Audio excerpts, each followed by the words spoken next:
Estamos en el segundo siglo y habíamos estado hablando de las dificultades que tenía la iglesia y cómo la iglesia ha reaccionado, cómo ha podido tratar de solucionar estos problemas. Y pues hemos estado hablando la mayor parte de esta serie en cómo la iglesia ha lidiado con las situaciones de por fuera. Y ahora es buen momento para empezar a hablar acerca de las dificultades que tenía dentro. Vemos que las herejías empiezan a tomar fuerza en estos siglos. Hemos estado hablando acerca de los efectos de la herejía, pero no hemos hablado acerca de lo que es o qué es lo que se cree o por qué es que surgen estas herejías. Primeramente, tenemos que entender que el cristianismo no existe sino por Cristo. Es Cristo quien lo inicia, es Cristo quien lo sostiene, es Cristo el que mantiene la iglesia. Él es el factor que mueve la iglesia. Entonces, si nosotros cambiamos nuestra idea acerca de Cristo, eso es lo que va a afectar a la iglesia más que cualquier otra cosa. La iglesia cristiana depende de cómo interpreta a la persona de Cristo. Porque recordemos que ya los apóstoles ya no están. Las personas que vivieron con Cristo, vieron a Cristo, vieron su resurrección, ya no están. Nada más tenemos su legado, nada más tenemos sus palabras, las tradiciones, los hábitos que se tenían. Pero ya la presencia de las personas quienes vieron a Cristo y estuvieron con Cristo ya no están. En este momento en el que dificultades empiezan a surgir en cuestión a la idea o la imagen de Cristo. Imagen en el sentido de cómo nosotros lo percibimos. Y esto se da gracias a las escrituras.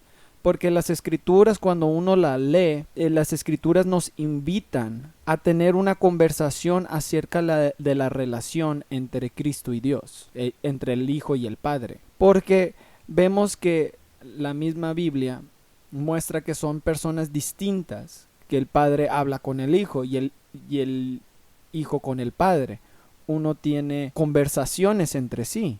Y esto invita a preguntar cuál es la relación entre Cristo y el Padre. Y también vemos que desde el inicio la adoración hacia la Trinidad está ahí. Especialmente cuando Cristo nos pide que bauticemos en el nombre del Padre, el Hijo y el Espíritu Santo. Y hay muchas implicaciones teológicas en esa perspectiva.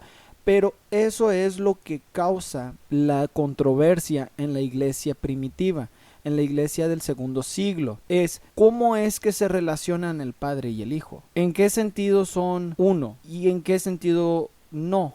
Y empieza a surgir dentro de la iglesia un desarrollo de cómo es que nosotros vamos a expresarnos acerca de ese tipo de relación. Y es en tratar de explicar esta relación entre el Padre y el Hijo que surgen la mayoría de las herejías. Y déjame explicar. Cuando los cristianos están tratando de explicar, de desarrollar lo que uno cree, empiezan a encontrar dificultad en cómo expresar la verdad acerca de la Trinidad, porque nosotros tenemos la ideología ya toda desarrollada, pero estos cristianos no lo tienen. Lo único que tienen es la invitación que la Escritura hace hacia esta dirección. Está ahí, pero está sugerido. Entonces, esta invitación que las Escrituras nos hace acerca de cómo interpretar la relación entre el Padre y el Hijo y también la involucración del Espíritu Santo dentro de la Trinidad, pues a menudo surge en fallos intentos. Y uno de estos fallos intentos es tratar de explicar que es un solo Dios, es el mismo Dios, pero que simplemente tiene formas diferentes. Es un solo Dios que tiene tres diferentes máscaras. Y a menudo se escucha esto dentro de la iglesia, de que Dios es como el agua, o de que el Antiguo Testamento es el tiempo del Padre, en el Nuevo Testamento es el tiempo del Hijo, y los tiempos de ahora es el tiempo del Espíritu Santo. Esta idea de que Dios simplemente estaba manifestándose en diferentes maneras. Y cuando estas ideologías salen durante el segundo siglo, la iglesia por la mayor parte lo rechaza. Dice, no, esto no es posible. No concuerda con descripción que hace la Biblia entre la relación del Padre y el Hijo. ¿Por qué? Pues imaginemos en la cruz. Si simplemente Cristo es una expresión del Padre, pues en esa situación tienes al Padre en la cruz o al Espíritu Santo en la cruz. Hace que toda la narrativa del Nuevo Testamento, un conflicto entre la narrativa del Nuevo Testamento. Y eso crea dificultades porque en el bautismo de Cristo están las tres diferentes expresiones al mismo tiempo y uno hablando acerca de otro. Y luego cuando se están conversando entre sí, esto sería, si es verdad que simplemente es el mismo Dios, pero disfrazando de diferentes maneras, pues esta conversación es un fraude.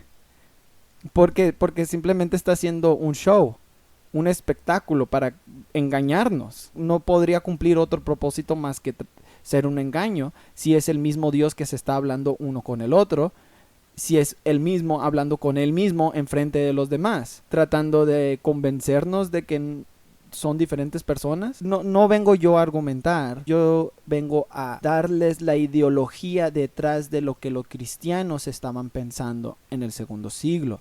Y estos eran los argumentos que ellos presentaban, que esta idea de que es simplemente el mismo Dios, mostrándose de diferentes maneras, es una afrenta en contra de lo que la Biblia nos invita a pensar acerca de la relación de Dios. Es entonces que surgen dos diferentes maneras en la cual tratan de contestar esta pregunta. Esa es desde tratar de resolver este problema de cómo vamos a describir el Dios en el Nuevo Testamento, como se nos es revelado en el Nuevo Testamento.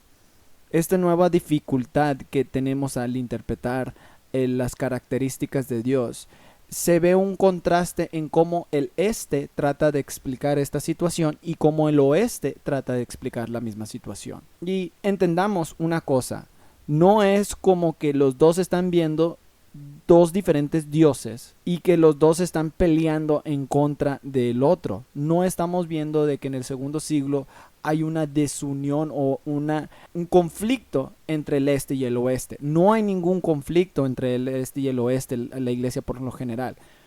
El conflicto está en contra de los herejes que quieren decir que Dios es nada más uno. De hecho, en el sentido en la que habíamos explicado, en el que simplemente es un Dios con tres diferentes expresiones o tres diferentes máscaras. Entonces, lo que está sucediendo es que cada lado está intentando de desarrollar la manera en que pueden describir la relación de Dios, especialmente entre el Padre y el Hijo, sin caer en las ideas de que es un solo Dios con tres diferentes máscaras. De un lado, del oeste, tenemos la idea que termina predominando, y esta es la idea de la Trinidad. Esto es que son tres dioses en uno. Ahora, la palabra Trinidad no surge hasta mucho después, y vamos a hablar acerca de eso. Pero los argumentos a favor de la idea de que es un solo Dios y tres diferentes personas, surge el vocabulario para expresar de que es un solo Dios, pero tres diferentes personas, inicia a los finales del segundo siglo, a causa de la necesidad de explicar y de no permitir que herejías entren a la iglesia. En el oeste, de una subordinación. Y ahora, es un tanto difícil nosotros entender esta perspectiva, especialmente que nosotros estamos en el oeste. Ellos tratan de explicar es que Dios está segmentado y que hay áreas de sus segmentados que son distintos a él, pero a la vez parte de él, y estos son subordinados. Y es como si Dios tuviera más brazos o más piernas. Son extensiones del Padre, pero son distintos al Padre y están subordinados al Padre. Y esa es más la perspectiva del oeste, que están viendo un solo Dios con muchos más miembros de lo que uno imaginaría. Mientras que en el oeste se imagina tres diferentes personas que suman a un solo Dios. Y yo sé que es un tanto difícil imaginarnos estas ideas. ¿Por qué? Porque estaban tratando de explicar algo con un vocabulario no desarrollado. Como quien dice, son los primeros pasos de cómo explicar un Dios trino. Son los primeros intentos de cómo correlacionar un ser que va más allá de nuestro entendimiento. Esta diferencia en cómo explicar lo que es la Trinidad, lo que es las características de Dios, tiene un efecto en las siguientes generaciones. Y a causa de la explicación del cristianismo en el este, surgen otros tipos de herejías. Pero no podemos descarriarnos mucho en estos detalles. Lo que nos interesa en este curso son los efectos de estas ideologías. Y los efectos que tienen estas ideologías que surgen en el segundo siglo es que empiezan a separar la manera en que la iglesia se expresa en el este y en el oeste. En el oeste se ve una manera más compleja de explicar a Dios, mientras que en el este se tiene un vocabulario un poco más místico y se empieza a ver esta diferencia en perspectiva. Ahora, no quiero malinterpretar, no debemos de brincar a conclusiones de que porque los del oeste terminan teniendo el vocabulario más predominante, eso significa que los del este tenían un concepto falso o erróneo acerca de Dios. No tengamos esa ideología porque estamos brincándonos. Estamos empezando a cometer el error que les había advertido. Tratemos de entenderlos desde su punto de vista. Ninguno de los dos lo tenía completamente desarrollado. Ni el este ni el oeste tenían las ideologías completamente desarrolladas. Ninguno de los dos tiene el vocabulario completamente explícito. Hoy en día ni siquiera tenemos, muchas de las iglesias ni siquiera tiene el vocabulario del cristianismo completamente desarrollado. Todavía existen muchas iglesias donde les preguntas a los miembros y les es difícil explicar sus doctrinas y su teología acerca de la relación entre el Padre y el Hijo. Y cuanto más estos hermanos del segundo siglo, estamos hablando de que apenas han pasado que 170 años máximo después de la ascensión de Cristo, y todo este tiempo han estado bajo intensa persecución. Es incorrecto tener la expectativa de que ellos puedan desarrollarse como nosotros nos desarrollamos en nuestra ideología, en nuestras doctrinas, si nosotros no estamos en la misma situación que ellos. Las creencias, todos los cristianos en este tiempo tienen una estructura de fe básica que comparten entre todos. Todos están tratando de explicar la misma postura, con excepción de algunos grupos aquí y allá. Pero en general el cristianismo está en un común acuerdo.